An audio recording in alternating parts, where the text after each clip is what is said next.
Om Swastiastu. Om Abhignamastu Namo Siddhyam. Om Anobadrah Kretawayantu Wiswatah. Adab dasa aparitasa udbidah dewanayada sanabir perdiasan aprayuwa raksitara diwadim.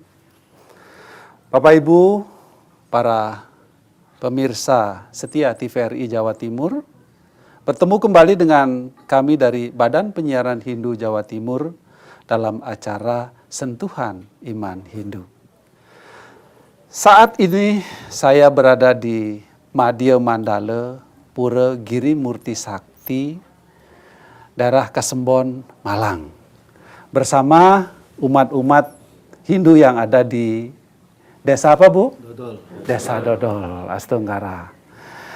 Bapak Ibu, pada kesempatan yang berbahagia ini, saya berterima kasih pertama kali kepada Bapak PHDI Kecamatan ya Pak? Iya. Kecamatan yang memberikan kesempatan atau ruang kepada saya dari Badan Penyiaran Hindu Jawa Timur untuk hadir di depan Bapak Ibu umat sedharma. Hadir juga bersama kami tokoh umat dari Jombang, Bapak Sukirno, Swastiastu Pak. Saya yakin beliau sudah kenal nggih Bapak Ibu sebagai tokoh umat, sebagai orang tua dari kita semua, termasuk adik-adik. Terima kasih adik-adik dari Pradah ya. Ya, Pradah yang juga berkenan menemani pada acara Sentuhan Iman Hindu pada kesempatan ini. Sebelum lebih lanjut, saya akan membahas tentang etika kita dalam bersembahyang. Etika. Ingat Bapak Ibu umat sedharma, termasuk para pemirsa TVRI Jawa Timur juga, salah satu ajaran serada atau pancasrada dalam agama kita kan adanya reinkarnasi atau punarbawa, yaitu lahir kembali.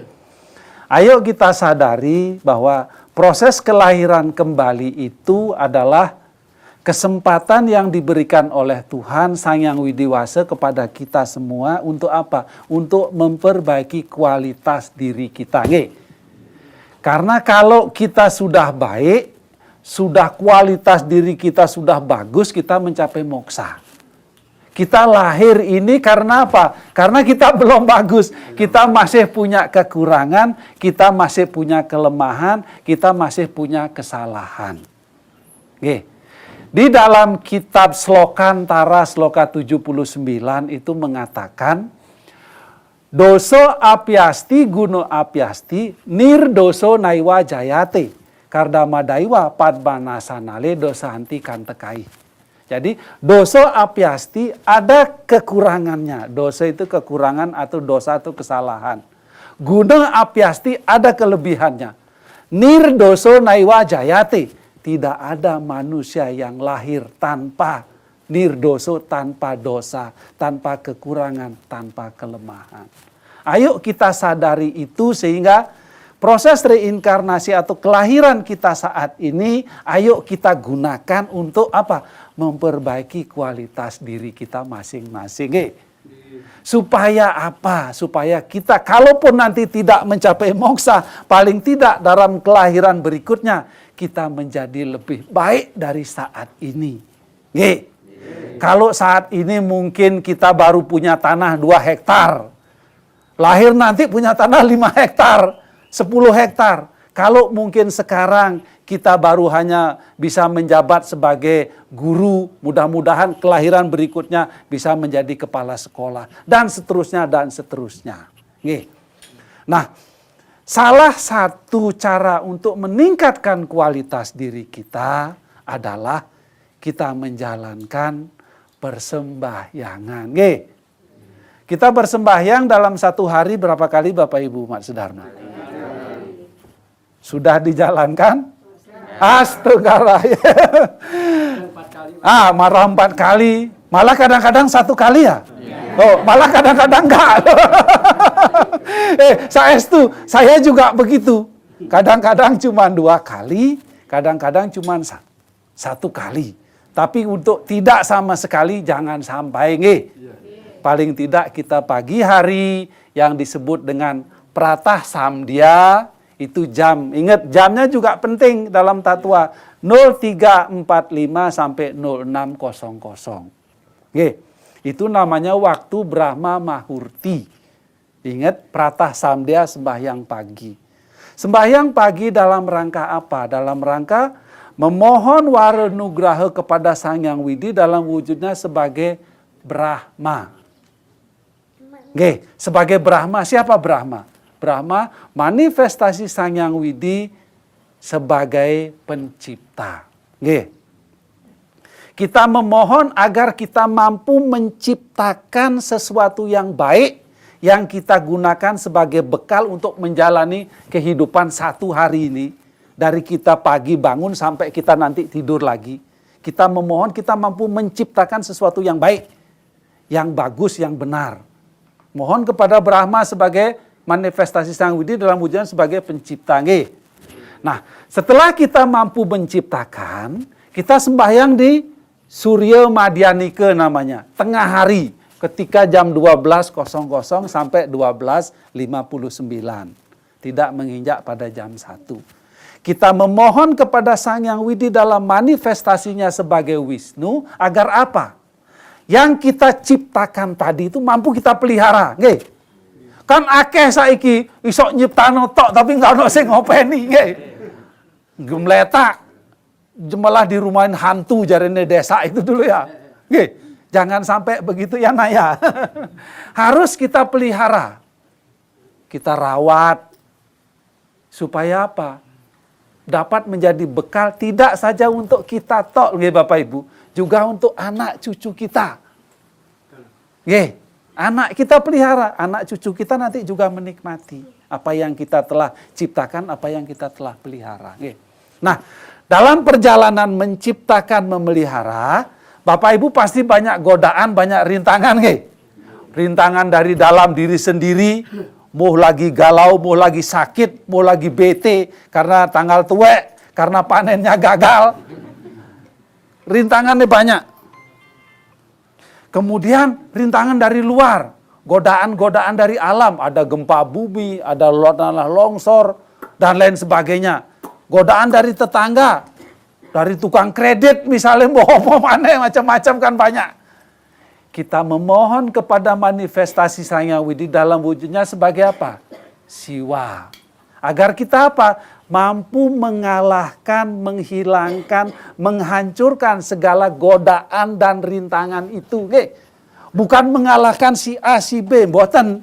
Tapi mengalahkan segala godaan, rintangan, dan halangan agar kita tetap tegak di jalan Dharma. Kita mampu memelihara, kita mampu menciptakan, kita mampu memelihara yang telah kita ciptakan tadi di jalan Dharma. Dharma itu kebenaran. Itu sembahyang di sore hari yang disebut dengan Sayam Samdya. Sayam Samdya itu sembahyang jam 18.00 sampai jam 20.00. Pak D, aku bangunnya kawanan. Jam begini nonton bal-balan. Tanginnya jam itu. Oleh enggak aku sembahyang? Enggak apa-apa. Sang Hyang Widi masih ada. Jangan khawatir. Sang Hyang Widi itu masih ada kok. Silahkan daripada tidak melakukan persembahyangan. Itu artinya. Nah, sekarang begini, Pak D. Aku iku loh. Sembahyang wis rajin. Ora tahu telat. Malah Bapak tadi bilang ping papat. Aku ya wis kerja soro-soro. Tetapi hasilnya kok yo ngene-ngene tok tau urip tu piye to Pak Dik? Apa Sang Hyang Widi ki enggak adil ta ambek aku? Nah, sekarang ayo kita lihat. 3 landasan utama dalam agama Hindu, Tatwa, Susila, Upacara. Tatwa itu landasan dasar hukumnya. Hukumnya bersembahyang itu ya apa sih? Ngantuk ya nak ya? Semangat. Apa sih hukumnya dalam bersembahyang menghadap Sang Hyang Widi? Itu dulu tatwanya. Tatwa yang sederhana saya katakan. Sang Hyang Widi itu ingat, Tuhan itu maha suci ya. Sesuatu yang suci harus kita cari, harus kita temui dalam keadaan suci juga. Bapak Ibu kalau mau perut lapar, mau ke dapur kan mesti nyari makanan, nyari nasi. Kan mempersiapkan nasi, masak nasi itu kan dengan bahan-bahan yang baik kan, bahan-bahan yang bagus kan. Sama dengan Sang Hyang Widi. Beliau Maha Suci harus kita temui dalam keadaan suci. Di dalam kitab Manu Semerti, Adhyaya 11, sloka 235, itu mengatakan, Tuhan Sang Hyang Widi dapat dijumpai atau ditemui dalam keadaan niat yang suci, dalam keadaan jiwa yang suci, dan diakhiri juga dengan kesucian.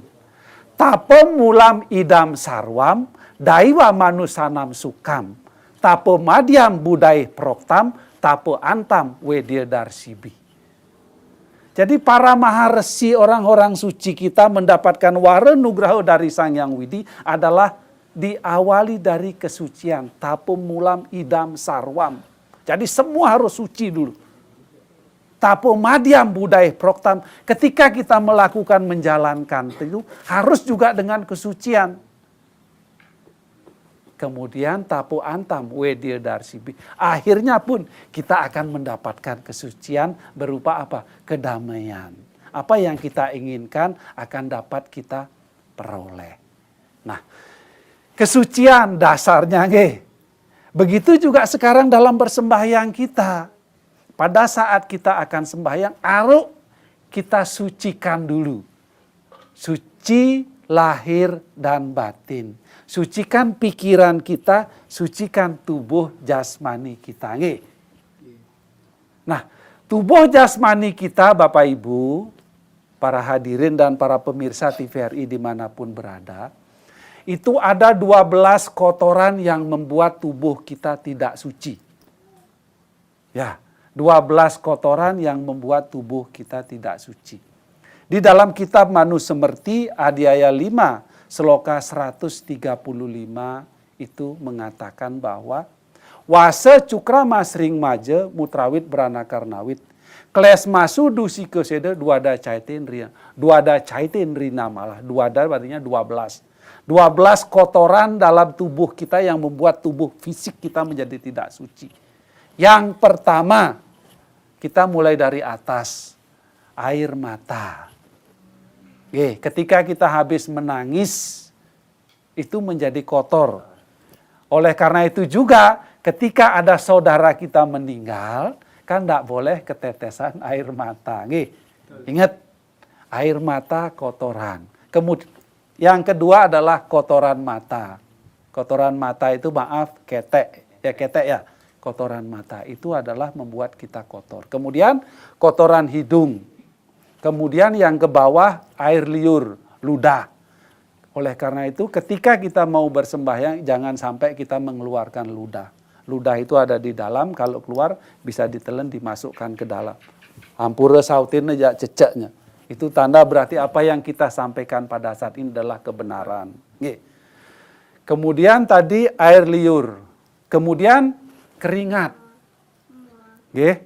Keringat, Bapak Ibu habis bekerja, habis olahraga, keringat itu membuat tubuh kita tidak kotor. Kemudian air kencing, air kecil ketika Ibu pipis. Oleh karena itu kalau udah berpakaian sembahyang, usahakan jangan pipis. Empet dulu. Sebelum pakai sembahyang, keluar no disek kabeh pipis dan jangan minum. Kalaupun harus pipis, ya silakan tapi ingat dibersihkan lagi nanti ya. Kemudian yang berikutnya adalah air mani. Air mani itu termasuk kotor. Kemudian berikutnya air besar. Air besar, kita buang air besar. Kemudian berikutnya adalah darah. Oleh karena itu Bapak Ibu, bapaknya sih nggak ngalami. Ibunya yang lagi cunta ke haid itu adalah kotor. Kotoran. Maka tidak diizinkan untuk bersembahyang di mandala utama. Tapi untuk berdoa boleh loh ya, tapi tidak di mandala utama. Nanti ada slokanya kenapa kok boleh berdoa. Kemudian lemak, cairan yang dari luar. Mungkin habis di bengkel apa-apa, artinya tubuh kita kotor. Kemudian sumsum, kemudian cairan otak. Itu ada 12 kotoran yang membuat tubuh kita menjadi tidak suci atau kotor dan tidak layak untuk bertemu dengan Sang Hyang Widi. Tidak pantas lah gitu loh. Bagaimana kemudian membersihkan kotoran-kotoran itu, kan begitu sekarang pertanyaannya, nggih. Bapak Ibu harus melakukan yang namanya acemane penyucian diri. Ya. Ini membersihkan kotoran fisik dulu ya. Bagaimana dengan acemane? Kalau di dalam kitab Manusemerti Adya 5 Sloka 109 itu mengatakan Abdir Gatrani Sudianti, tubuh disucikan dengan air. Oleh karena itu, sebelum bersembahyang Bapak Ibu, adik-adik umat sedharma wajib untuk mandi. Mandi. Oh Pak D, kademen aku dingin. Boleh dengan cuci tangan, cuci muka, berkumur, bersihkan telinga, bersihkan hidung, bersihkan kaki, kemudian kembali bersihkan tangan. Itu acemane namanya. Ingat. Tapi dimulai dari bersihkan tangan dulu, nggih. Jangan keliru. Tangannya ini dibersihkan dulu. Dasar kotoran-kotoran dibersihkan dulu. Karena apa? Kalau kita mau nyapu, ini ilustrasi. Nek sapune kotor, nopo saged nggak bersih. Boten nggih? Jadi tangan ini dibersihkan. Setelah tangan kita bersih, baru kita cuci muka, baru kita berkumur, cucikan telinga, bersihkan hidung, bersihkan kaki, kemudian kembali yang terakhir bersihkan tangan kita. Itu aturannya, nggih. Jangan terbalik. Tadi ilustrasinya saya sama dengan Bapak Ibu nyapu. Lah sapune kotor, bletok tok lah arep gawe nyapu, ya mau bagaimana mau jadi bersih, sapunya harus dibersihkan dulu. Nah, setelah bersih jasmani, sekarang bersihkan rohani. Bersihkan pikiran. Kalau di dalam kitab Manusemerti tadi Adya 5 Sloka 109 Abdir Gatrani Sudianti, sekarang manah satyene Sudianti, pikiran disucikan dengan kejujuran. Artinya kita bersembahyang itu harus jujur. Aku mau sembahyang ini, ya sudah, pikiran ini diarahkan kepada Sang Hyang Widi. Ya apa carane? Dengan mekidung, dengan mendengarkan tabuhan-tabuhan gong, dengan melakukan kirtanam. Kirtanam tadi mekidung, berjapam dengan menyebut Om Namo Siwaya. Mulai dari Bapak Ibu berangkat dari rumah itu nggih. Mau di jalan, lagi jalan, ono wong ngebut, tres. Nyiprat banyune awak dewe kecipratan, kemudian ngeluarkan kata-kata mutiara.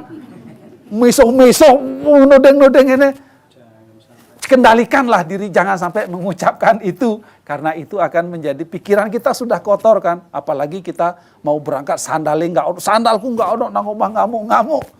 Udah kita sudah cuntake namanya, nggih. Ayo kita kendalikan, ya sudahlah, sandalnya nggak ono ya digolei, nggak usah ngamuk-ngamuk. Dicepret wong ya wis asungkara Bapak. No, kita doakan supaya dia selamat sampai tujuan. Tuhan memaafkan dan segera masuk surga. Nggak usah nunggu sesuk, engko dia masuk surga nang kono. Nggak, mboten. Kita harus tetap berpikir positif, berpikir jernih ya. Nah, setelah badan kita mandi bersih, kan kita mulai pakai pakaian sekarang. Ini masih di rumah kita. Pakaiannya nggak perlu pakaian bagus, nggak perlu pakaian baru. Yang penting pakaiannya bersih, bersih dan layak. Ya, masa kita pakai pakaian kotor lagi sembahyang enak garuk-garuk, pakaiannya seminggu kurang dicuci karena nggak ono digawe, itu kan mengganggu konsentrasi kita. Ya, sudah kita berpakaian bersih, kita pakai udeng, kita pakai senteng. Nanti terutama kalau udeng itu khusus untuk laki-laki sebagai lambang pengendalian pikiran. Boleh nggak Pak Gede aku nggak pakai udeng, nggak apa-apa. Artinya apa? Jangan sampai aku nggak go udeng rek, nggak sudah sembahyang. Boten maksudnya begitu. Jangan sampai itu menjadi kendala kita tidak sembahyang. Aku nggak duwe baju bagus rek, males aku sembahyang. Nggak. Sang Hyang Widi lo boten ngelihat, boten ningali Bapak Ibu ndamel bajune anyar napa boten. Sementing adalah kita punya niat tadi, jiwa dan raga kita sudah suci dan bersih. Nah, kemudian kalau kita sembahyang di pura, tentu di depan sebelum kita masuk ke mandala utama, Biasanya dari Jabo Mandala itu sudah ada tirta pembersihan dan pengelukatan. Ayo dibersihkan tubuh kita dengan tirta lagi ya. 3 kali diperciki tirta. Baru kita masuk ke Mandala Utama. Setelah di Mandala Utama, ingat ini salah satu adalah yang biasa terjadi, koreksi untuk bapak-bapak dan kita semua mungkin termasuk saya. Ketika sudah di Mandala Utama kita bersiap bersembahyang. Ayo teman sejati kita apa sekarang? HP ya.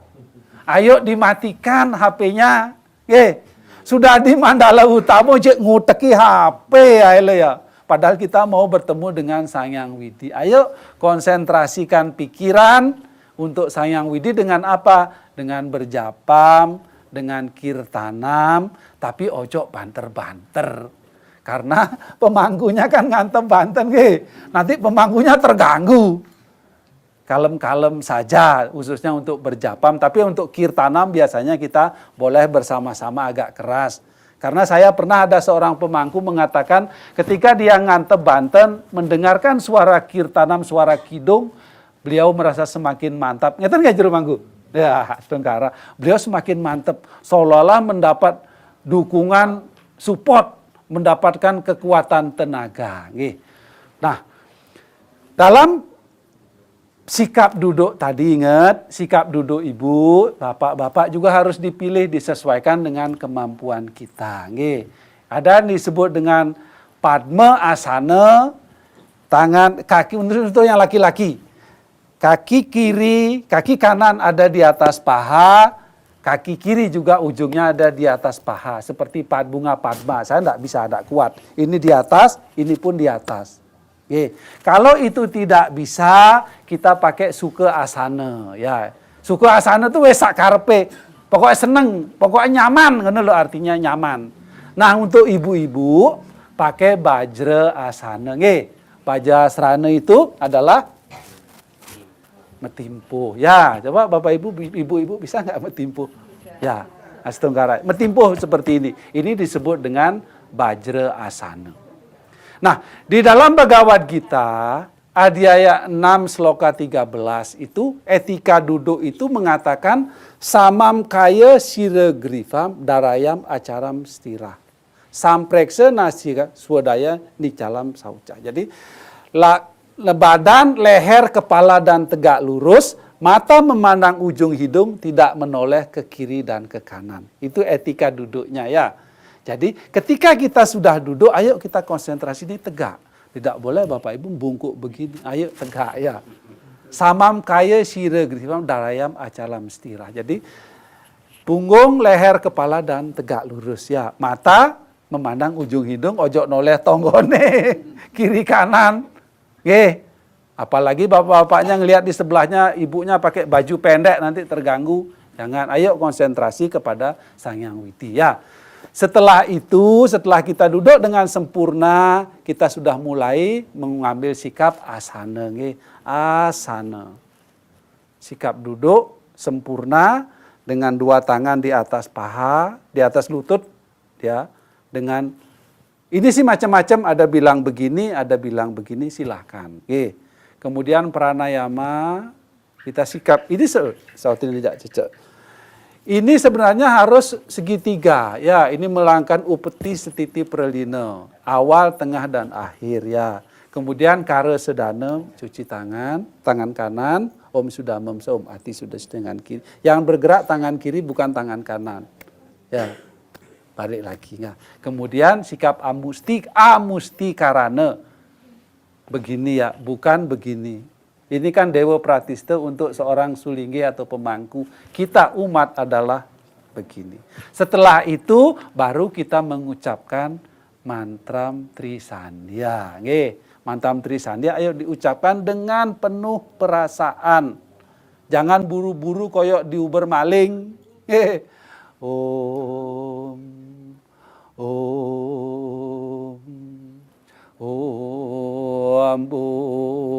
Buaswa Datsawitur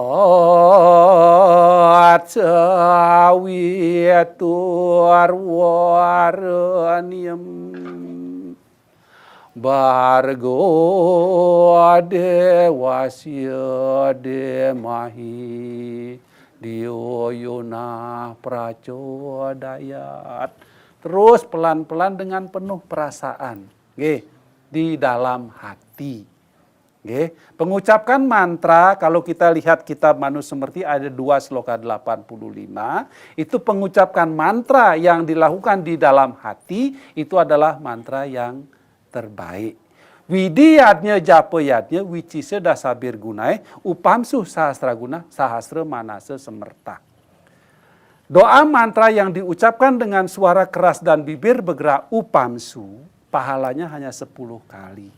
Doa mantra yang diucapkan dengan bibir bergerak tanpa suara, pahalanya 100 kali. Tapi doa mantra yang diucapkan dalam hati, bibir tidak bergerak, suara tidak keluar, pahalanya tidak terhingga.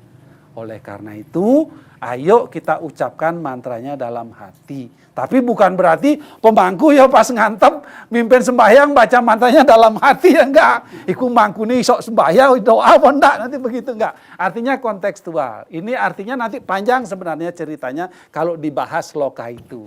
Tapi oleh karena itu sekarang bagaimanapun rasa nyaman Bapak Ibu mengucapkan doa mantra itu lakukan. Itu lakukan. Karena Sang Widi itu maha pengasih, maha penyayang. Riko aksaro para mewuyoman wasmin dewa wiso adi niseduh. Dimanapun ada doa mantra diucapkan, dimanapun ada aksara-aksara suci dilandunkan, Sang Widi akan hadir dan memberikan waranugraha kepada yang mengucapkannya. Nah demikian Bapak Ibu para pemirsa setia TVRI Jawa Timur dan umat sedharma yang hadir di Pura Giri Murti Sakti. Semoga apa yang saya paparkan saat ini dapat bermanfaat untuk meningkatkan kualitas diri kita sehingga kita semua akan memperoleh waranugraha berupa kehidupan kita yang lebih baik dari kita saat ini. Mari sama-sama kita tutup dengan Paramosanti, sikap Anjali. Paramosanti ngawit. Om Santi, Santi, Santi.